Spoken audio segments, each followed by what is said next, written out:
I have a new router table. This one is made by Veritas by Lee Valley and it's available from them. And it uses a laminate trimmer.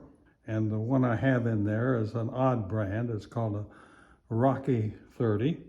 What I'm going to do is route with a small chamfering bit the leg of a box.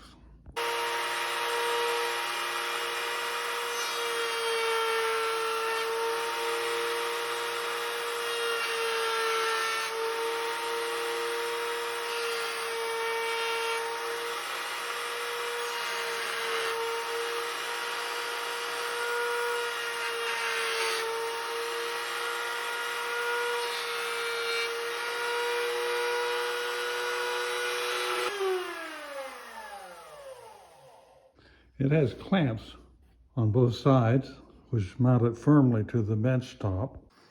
It has a built-in carry handle and a built-in fence, so it's just perfect. It takes a little while to set up, but it will give you many, many years of lasting use.